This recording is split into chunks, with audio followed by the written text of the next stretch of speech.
Buenas tardes, compañeros. Hoy voy a realizar lo que es la defensa de los laboratorios de química que hemos visto a lo largo de este semestre. Para introducirnos a lo que es la defensa, primero voy a hacer un pequeño resumen de los que fueron nuestros 5 laboratorios de química. Nuestro primer laboratorio fue las normas e instrumentos de laboratorio de química. Nuestras normas como no ingerir las sustancias, ya que estas suelen ser venenosas, como usar gafas, guantes, la bata de laboratorio para no ensuciarte. Si sufres una lesión, una quemadura, ir hacia el docente o el profesor que esté encargado para poder atenderse. Y los instrumentos que pueden ir desde una matraz para mantener la sustancia dentro, pipetas, un enfriador, un mechero para calentar sustancias, un gotero para verter sustancias de manera más controlada. Eh, Nuestro segundo laboratorio fue de reacciones químicas. Las reacciones químicas son cuando una molécula rompe enlaces y para formar nuevos enlaces y así formar una molécula más compleja. En este caso, hicimos una reacción química donde combinamos el ácido acetético con bicarbonato de sodio. Al combinarlo se produce una reacción donde la reacción nos da como resultado ácido de sodio, acetato de sodio, perdón, H2O que es agua y CO2 que es dióxido de carbono. Al combinarla, la reacción que hace empieza a generar burbujas y produce gas. Ese gas se expresa como CO2. Nuestro tercer laboratorio es de electroquímica y electrolisis. En electroquímica realizamos una pila galvánica donde producíamos electricidad mediante la reacción de reducción-oxidación, donde teníamos un cátodo y un ánodo, que eran de cobre y zinc respectivamente. En una parte el zinc cede 2 electrones y lo absorbe el cobre, y convirtiéndose en cobre más 2. Y del otro lado el cobre cede 2 electrones y los absorbe el zinc, convirtiéndose en zinc más 2. Y es un proceso que continúa mientras la sustancia permite el flujo de electrones. Y ese flujo de electrones, leve flujo de electrones, va a generar una pequeña corriente eléctrica donde se encenderá un LED.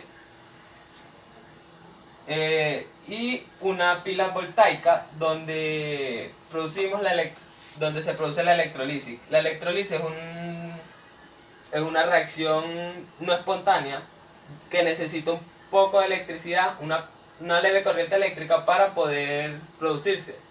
En el experimento combinamos sal y agua y no producía nada, pero al introducir el cátodo y el ánodo.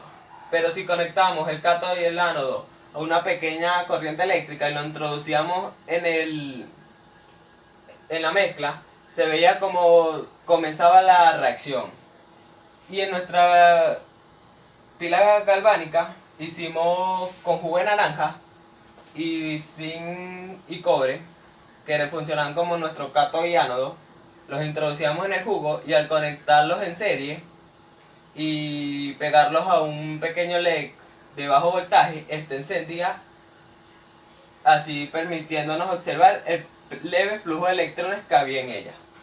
En nuestro laboratorio número 4 vimos la ley de los gases ideales, donde vimos la ley de Boyle, la ley de Charlie y la ley de Gould-Lussat.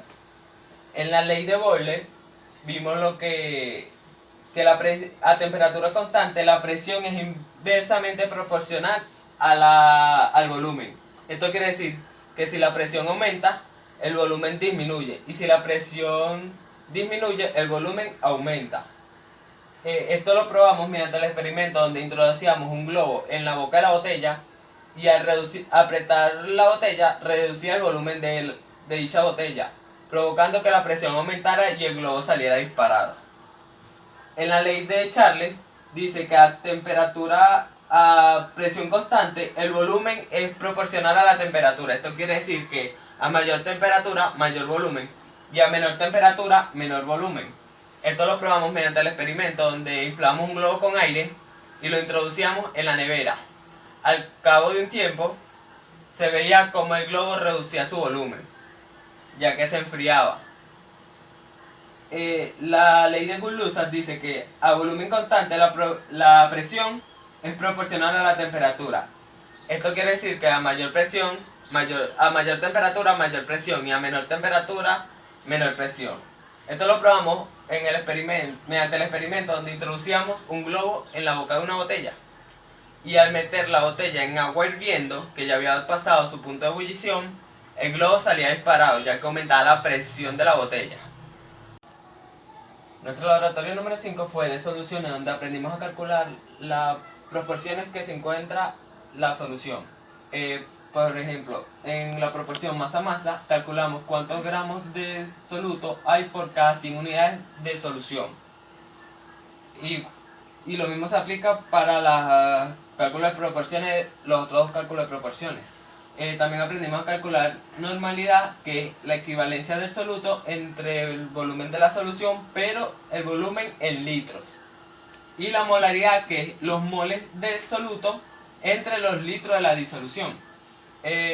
También aprendimos que cuando el soluto se encuentra en gran proporción en el solvente, la solución, perdón, es una solución concentrada, y si el soluto se encuentra en pequeña medida es una solución diluida.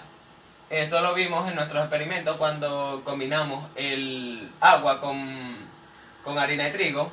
Como el soluto se encontraba en gran proporción en la solución, provocando que esta fuera más densa. Ya después de haber realizado la pequeña introducción a lo que fueron nuestros 5 laboratorios que realizamos durante este semestre en química, vamos a empezar con lo que es la defensa. La defensa se va a centrar en 4 puntos. Lo que es la importancia de los TIC, que son los recursos tecnológicos, la experiencia en cuanto a la realización de los laboratorios desde el hogar y el aprendizaje adquirido en el curso. También una matriz FODA, que es el cuarto punto que se va a presentar al final. La importancia de los TIC o recursos tecnológicos. Durante este semestre se mostró mucho la importancia de los recursos tecnológicos, ya que hacer un semestre vía online era de vital importancia. En lo personal no cuento con el servicio de internet ABA, lo cual me dificultó un poco lo que es la realización de cada experimento y en sí en todas las materias. Y también hay compañeros, más en lo general, que perdieron el semestre ya que no contaban con recursos tecnológicos suficientes para continuar el curso. Y a causa de eso perdieron la materia, incluso algunos el semestre.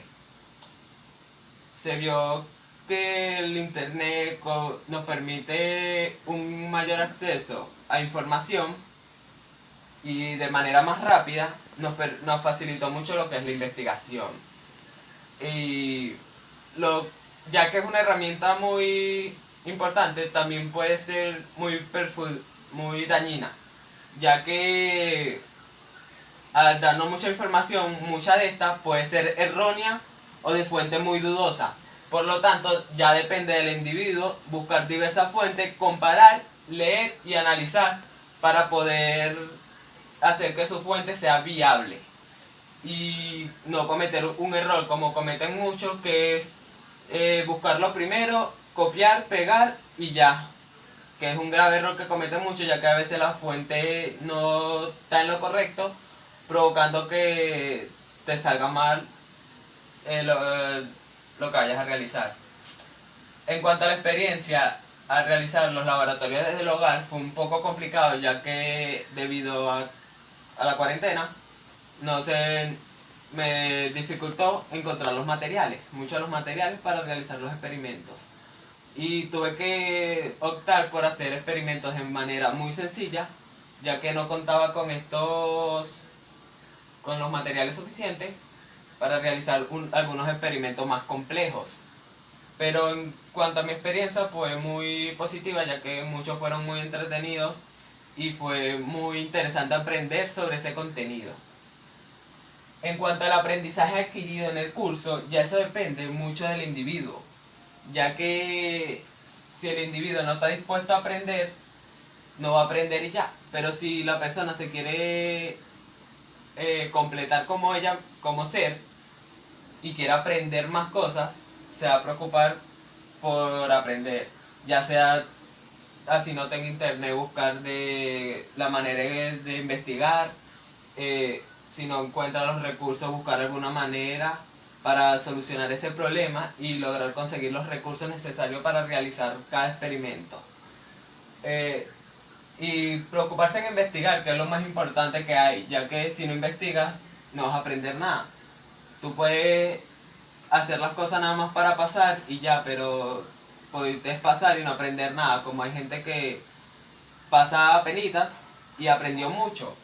En lo personal aprendí mucho en este curso, no tan de los contenidos que más me gustaron fueron los de los gases y electroquímicos, que fueron los que me parecieron más interesantes y los disfruté más al realizar esos experimentos. A continuación les voy a presentar lo que es la matriz FODA. En cuanto FODA es una abreviatura que es fortalezas, oportunidades, debilidades y amenazas.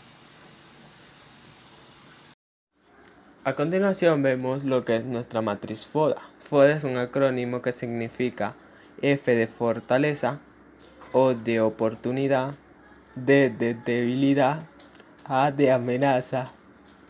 Y la vamos a realizar respecto a 3 puntos. El punto A se refiere a los TIP, que son los recursos tecnológicos. Nuestro punto B es con respecto a la realización de los laboratorios desde el hogar. Nuestro punto C es el aprendizaje que recibimos durante el curso. Nuestro punto A, la fortaleza, es que los recursos tecnológicos nos dan una mayor cantidad de información y de forma más rápida y sencilla. Esto nos da la oportunidad que a darnos mayor cantidad de información nos permite observar diferentes fuentes. ¿Qué sucede? Al tener muchas fuentes, algunas pueden estar erróneas y otras pueden estar buenas. Por lo tanto, hay que leer para verificar las fuentes y así lograr conseguir la fuente que más se adapta a nuestro trabajo. Esa es la debilidad. La amenaza es que no todos tienen acceso a los recursos tecnológicos. En lo personal no tengo acceso a internet AVA, pero hay compañeros que al no tener los suficientes recursos tecnológicos no pudieron continuar con el curso y algunos incluso perdieron todo un semestre. Respecto a nuestro punto B, la fortaleza es que nos da una mayor libertad para realizar nuestro trabajo. Respecto a la oportunidad, al aprovechar la mayor libertad nos permite innovar en nuestros trabajos, haciendo trabajos más complejos, más interesantes. La debilidad es que al no tener clases presenciales dificulta al lograr la innovación, ya que no puedes discutir eso con tu profesor.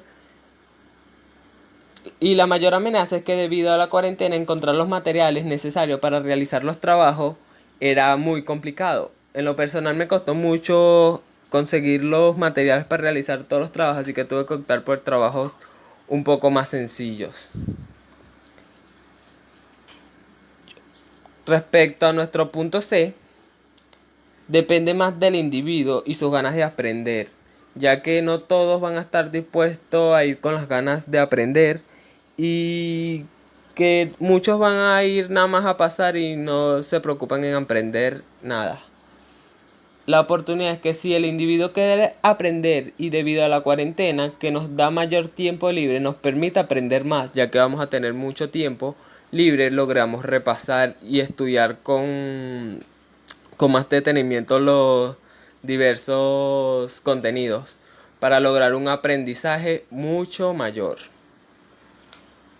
La debilidad es la falta de clases presenciales dificultan el aprendizaje, ya que no contamos con las clases presenciales. Esto dificulta mucho el aprendizaje, ya que tenemos que tratar, como quien dice, aprender por nuestra propia cuenta. muchos profesores se preocuparon en darnos mucha información buena y que nos sirvió para continuar el curso, pero hay otros que no, que eran aprendes tú, investiga usted y ya. La mayor amenaza es que no todos se van a preocupar en aprender, como ya dije anterior. Mucha gente va a ir nada más a hacer lo necesario para pasar y no van a aprender nada. Esto es un gran problema, ya que el principal objetivo es crear individuos, lograr que estos individuos aprendan, y no, lamentablemente no todos se van a preocupar en eso. Bueno, esto fue todo por la defensa y por el semestre. Gracias por su atención.